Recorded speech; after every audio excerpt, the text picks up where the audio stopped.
And Molly Biscar, this one time at Jewish summer camp. Miriam Anzovin, Jewish lore reactions. Josh Eiserreich, Pale of Settlement. Kate Mishkin, So Far So Good. Alan Niku, The Dreamy Kalimi. Sherry Pear, Unspoken, a cartoon-mentary series. Natasha Ruck, Michelle, 1941. Alex Salzberg, Artist and Jew. Jeremy Schuback, The Erased Jewish Messiah. Clay Steinberg, Father, Mother, God. Frida Wiesel, Food Fridays and Other Shorts. And Alexandra Zahav, Nava Has Thoughts. If you have a question in the audience, if you could pass them to the aisle, we're going to pick them up over here. And we're going to try and address a question to everyone in the group. So extra points if you ask a question of someone who's not yet been asked a question. I want to start off by asking two of our fellows, Alexandra and Sherry. When did you know you had to make this project? Sherry and Alexandra, whichever one of you grabs a mic first. And if you can stand up while you speak, that'd be great. Here. Thank you.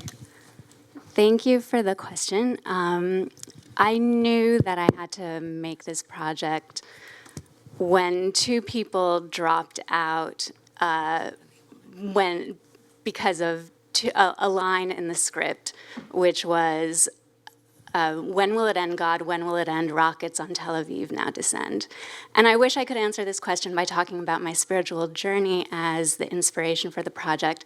And I knew I had to make it a long time ago, but in production, when two people dropped out for calling out that civilians are being bombed is when I really knew that I had to make this project. Thank you for the question.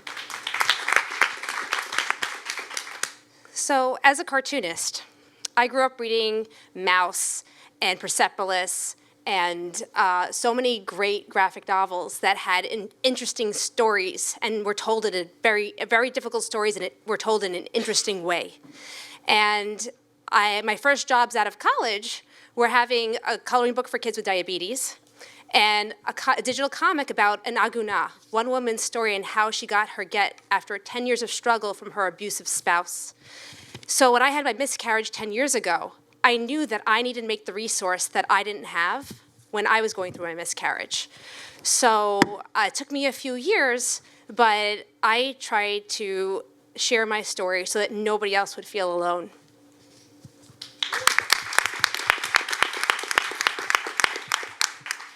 One of the affordances I talked about at the beginning was about association and connection. So wondering how some of you actually are using the interactivity and engaging with your audiences, how that's changing the content and the kinds of stories you're telling. And I thought to throw that one at Jeremy and Frida. The question was how interacting with the audience is changing the content. Well, when I started to do content online, I did what's called post and ghost, which is you put it up and you disappear. I was very scared of people's reactions. I was very scared of people judging me. I have learned to listen, and I think what I found is that I have learned to evolve as a creator by seeing what people are like, learning from my audience. When I give something to the audience, which is what I do, educational content, they want to reciprocate by saying, I come from a very different part of the world, but this is how I connect through the food, through the culture, through the customs, and I want to share that piece with you. And that's been the gift I've been getting, and that has been kind of influencing my work, and it's been very special. There's two audiences that I like to think about. There's the ones after it's released, and that's, tough. Sometimes I make stuff they enjoy, but I like to make stuff that I enjoy, because then there's the audience of, when working on a piece, I'll interview like an author who spent 10 years working on a book about the subject, and I want to do right by them. So like that audience of, the few experts that I talk to and the people who really know the subject far more than I ever will, and I'm just channeling that. I want to do right by that so I can keep talking to like better and better people, or not better people, just, great people. So I think about both sides of before the video is made and after it's made. Thanks, Jeremy. Miriam, this one's for you because I know you love this question. A downside of association and anonymity is hostile environments. How do you deal with backlash from anti-Semites and mean people on the internet? I feel like I was put on this earth to do two things: make Jews laugh and anti-Semites cry. And I take great pride and privilege when they tap out. When they leave the conversation, because I just simply won't leave them alone. So I don't look at it any longer as a negative. I see, thank you for giving me an opportunity to traumatize you. And as some of my fellows know, I also greatly enjoy doing this in their comment sections to people who are tormenting them. So my recommendation to anybody who wishes to troll the trolls, highly encouraged, 10 out of 10. Always say what you're going to say. Never try to convince, only mock. And end with the laugh cry emoji because it breaks them.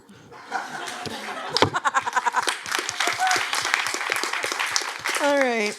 Let's talk about impact, right? Something that differentiates these projects from random entertaining creators is that these projects are put together to have an impact. I mean, that's why we invited them into the fellowship. And are funding them. So I want to send this one over to Play. Tell us about the impact that you hope that your project, Father, Mother, God, will have. Sure. I'm Play Steinberg. As you saw, Father, Mother, God is a webcomic dealing with pretty tough issues like addiction, mental illness, suicide, and God. And what I'm really hoping to do with that is to open a conversation that can destigmatize those topics so that people who experience any kind of mental illness themselves or in their families, who have lost someone to suicide or who themselves struggle with suicidal ideation or who struggle in their relationship with the divine, know that they're not alone. Feel free to continue passing us questions down this way, by the way. We're doing a great job of getting really interesting ones. Here's one that came in for Molly and Hannah. Can you speak to the tension between getting eyeballs or algorithm manipulation versus having a clear creative vision that is authentic and meaningful? Easy one. The tension between getting eyeballs and then also just staying true to our creative vision is kind of my interpretation of that.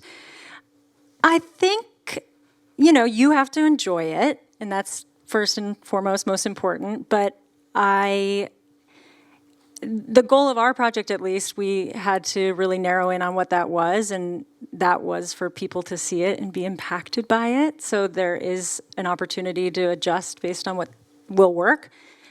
I also love having confines in creativity. I don't think it's a bad thing to have to make adjustments based on how your project will see people, because if it's just a blank page, that's a lot scarier than a few restrictions. Or does that make sense? I think that makes sense. Yeah. What do you think? I think if you make something that you like, then other people will like it.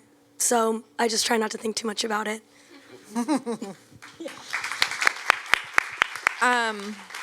I think I'm going to send this one to Josh Eisreich. This is a new medium for you. You're somebody who's worked in genre storytelling for TV, for comics. Like, what's the shift like for you telling a Jewish story or working in digital? It's a great question. Hey, everybody. I'm Josh. Thank you for coming out. So the writing process was very similar, but I've never, I've never written an explicitly Jewish story before.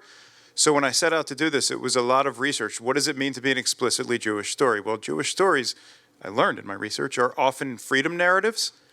And I was like, okay, what does that mean? And then I started thinking, well, I work in genre, like mostly like horror stuff that is, well, related to that. but Westerns, like Westerns are often dealing with the same themes, like what is a home? What does it mean to have a home? Defending one's home. And to that end, the imagery of the shtetl is not too far off from what we think of with like the American West. So what does it look like to merge that? Once I figured that out, I could wrap my head around it and then just tell like kind of like a mishmash of genre, like coming of age adventure story with magic and all sorts of weirdness that thank you for funding. So I appreciate that.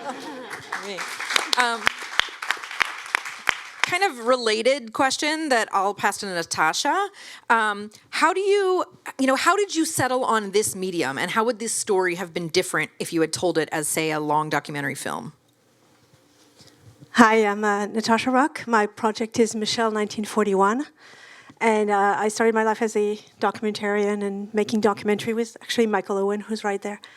I grew up having this box of photos, and they're photos of my mom, and they're incredible, and I see them as her work, her artwork, and the life that she didn't have. And I really want to reach people now and share the story of a landless child who grew up at a time when, we saw Israel and we saw, the Holocaust in a different way. And I want to use the tools of today, the tools that speak to today's generations, so that we can kind of bridge the disconnect that we have with the past and kind of reconnect the narratives together. Thank you. Cool. Let's talk about audio, and there's two fellows who are doing work that are very audio-centric. Those are Kate and Alex Salzberg. How do you take advantage of audio in a way that's different? I mean, and Alex, your project isn't audio, but it's sort of an animated audio project in a lot of ways. So how are you taking advantage of what you know about that medium here? Yeah, mine was the one at the beginning, the animated interviews. I think a lot about how, I'm very passionate about animation and audio and interviewing, and I think a lot about how to combine them. And I think for me, animation, it's kind of like perfect for interviews because it can add humor, contrast, and it can illustrate something abstract that in live action might just be somebody sitting in a chair saying something abstract. So I really love the contrast of all of it.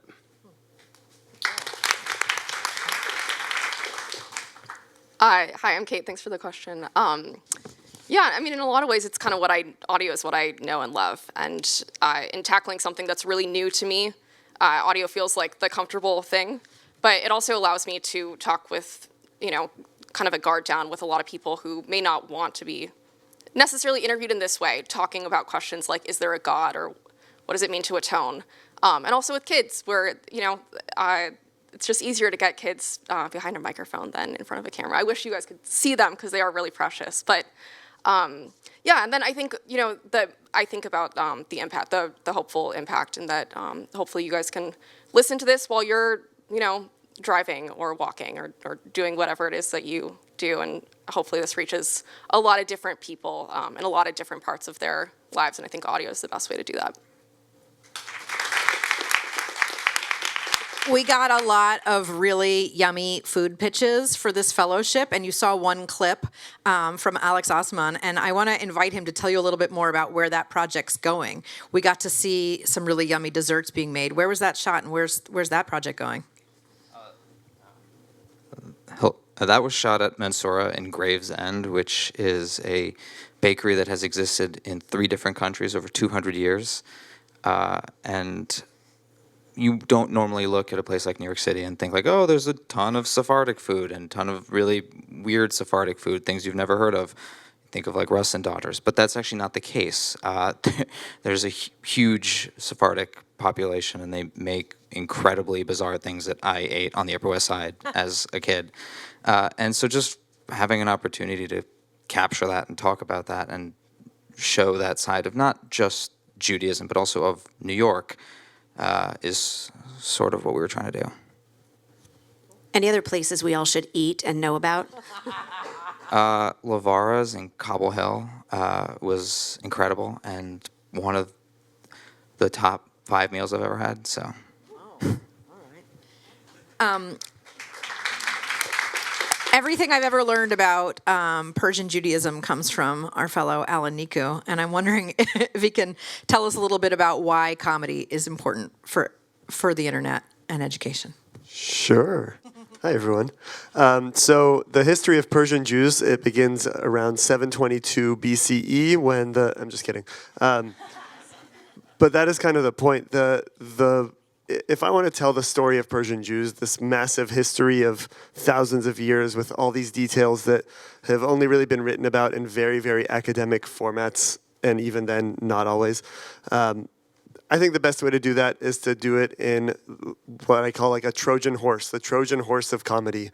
It just gets into people a lot better. I think nobody wants a really dry historical, well, some people do, but most people don't want a really dry take on history and on culture, and I think the goofy way is the best way to get in there. And then the other part is that it is a particularly depressing history, as are many Jewish histories. So if we're going to sit here and just tell sad stories all day, it's true, but it's not necessarily fun. So there's a nice way to spin dark subjects into a fun way. So a recent video I did was about my top 5 tragedies that befell the Persian Jews. And that was a real challenge to try to tell that in a way that was funny but informative and true. So that's been my little challenge. There are a couple of kind of general questions and comments that I just wanted to call out. One is just a compliment for all of you. This isn't a question, just an expression of gratitude that each of you has chosen to use your talents to support meaningful Jewish content through the arts. Thank you. So, yes, agreed, thank you. And then the other, I think it was just best for a general representative of the program to address. It says, looked like some have already won awards. Are they at various stages of development? And the answer is yes. The fellows are mostly creating new work for this project, but some of them are creating new versions of existing projects. So you saw the awards that Sherry had won. She had done drawings, but not animated them. So she is testing the waters and creating animated shorts. And some things have released right away. It depends on the medium and how quick and easy it was to get things created and out in the public. Other projects like Alex's Sephardic Cookbook and the camp film, the camp web series, takes a little bit longer, shoots, casting, editing, all of that. So we've got a lot of variety in how things are hitting the public. We have time for one more question, I think, before we go to our reception in the lobby. And we don't have any more questions that have come from all of you, so just we're happy to take one more question from the audience. If anyone has anything else that they'd like to ask. Samantha Grant. I guess my question would just be, what can all of us do to help support and promote the work? I love this question. Let's pass the mic. Yeah, who wants to start that? Anyone want to start?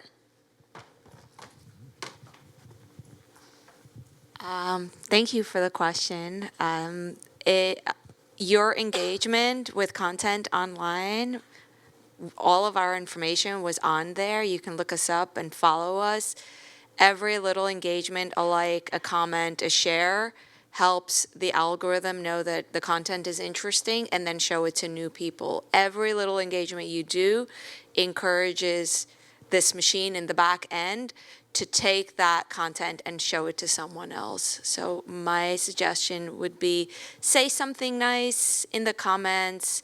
There's always something to say, and like and share and so on. To add to that, can you all hear me? Yeah. Great. Also in real life, like any of us, if you saw something that it's like, oh, my synagogue, my son's fraternity, my daughter's cooking, that's gendered, my daughter's martial arts class, whatever it is, if you think they would enjoy any of this, I can speak for myself only, but I'm guessing y'all would agree with me, reach out. We'd be happy to share, because that also helps get people, to Frida's point, invested and what's the internet word? The thank you. I'm not an internet person. This is new for me. Go ahead, Jerry. That's a really great question and really appreciate it. You know, we've been meeting up for all week, getting to know everybody all over again, our projects all over again, and meeting with different people who have different connections. And the one thing that's true is, aside from following us, subscribing to our channels, we're, thank goodness, a really close-knit Jewish community, right? We all try to help each other out. And everybody knows somebody, right? So if you know somebody who might be, and who's the head of an organization that might be able to use it for their communities. If you know someone who's a reporter who might want to cover one of our projects for Purim, for a community, you know, if anybody has any contacts, it's always great to just pull it together and help each other out, because by helping each of us, we help each other.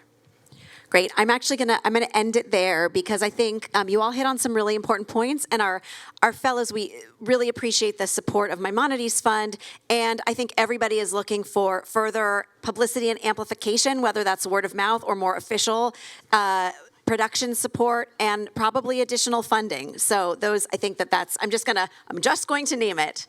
We agree with just money. Okay. Wants to give us money. That would be awesome. And on that note, which feels like a really awkward place to end, but we're going to end here and invite you to join all of us in the lobby upstairs for a little nosh, a little beverage, a little l'chaim to our fellows. I want to thank you all once again for coming, and let's give them one more round of applause.